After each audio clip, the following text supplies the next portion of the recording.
تو فرض فرمائیے میرے پاس گھر بنانے کو پیسہ نہیں ہے اور میں ایک آدمی کے پاس جاتا ہوں، کہتا ہوں کہ بھیا مجھے گھر بنانا ہے، اس گھر کو بنانے کے لیے مثلا مجھے 20 لاکھ روپے چاہیے، میرے پاس تو صرف 5-6 لاکھ روپے ہیں، تم مجھے دے سکتے ہو؟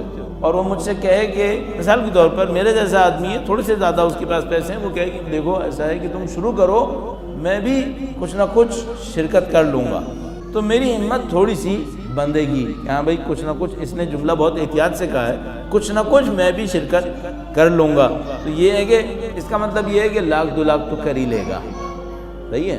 اچھا اب اگر ایسا ہوا کہ 20 لاکھ کا گھر تھا، 5 لاکھ میں بننا تھا، اور میں ایک ایسے آدمی کے پاس گیا جس کے بارے میں مجھے پتا ہے کہ 20-25 کروڑ تو اس کے پاس ہے، میں اس کے پاس گیا، میں نے کہا بھائی یہ میرا گھر بننا ہے اور تم میری مدد کر دو، اور اس نے مجھ سے یہ کہا کہ تم گھر شروع کرو، ہم سنبھالیں گے، ہم سنبھال لیں گے۔ اچھا اب آپ کا اطمینان بڑھے گا یا نہیں بڑھے گا؟ بڑھے گا نا آپ کا اطمینان کہ بھئی یہ سنبھال لے گا۔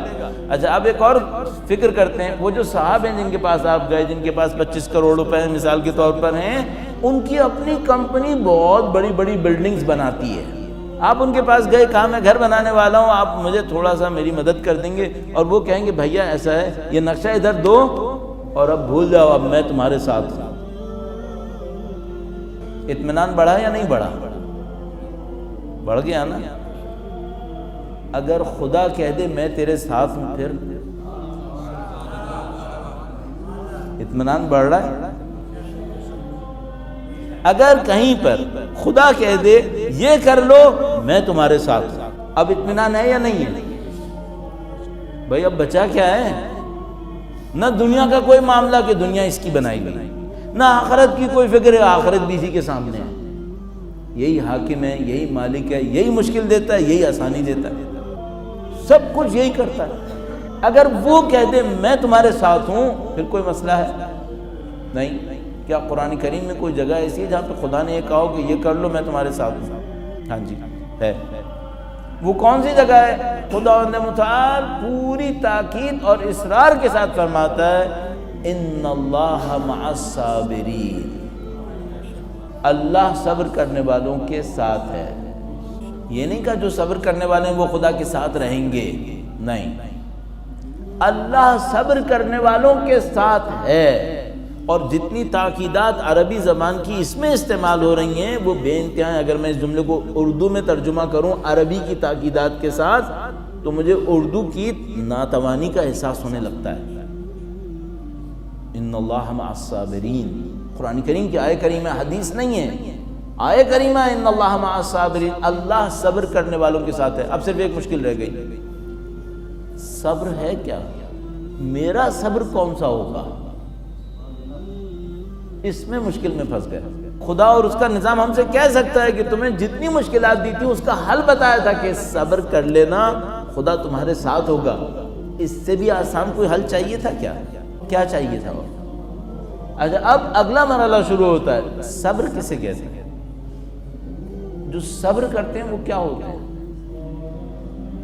ہم سب لوگ یہ نظریاتی باتیں کر رہے ہیں، ظاہر ہے عمل کی دنیا کچھ اور ہوتی ہے، کہنا آسان ہوتا ہے، کرنا سخت ہوتا ہے۔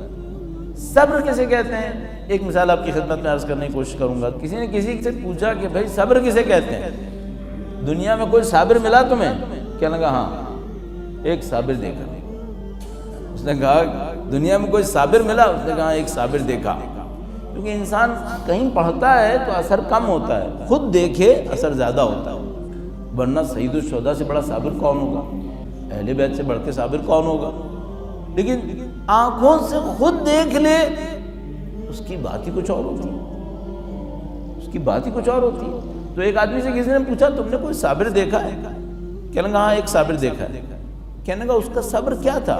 کہنے لگا بندے خدا ایک آنکھ سے نابینا ہوا، 25 سال اس کے بعد زندہ رہا، کسی کو بتایا نہیں کہ میری ایک آنکھ نہیں ہے، اپنی مشکل کسی سے کہی نہیں، 25 سال ایک آنکھ سے اندھا تھا۔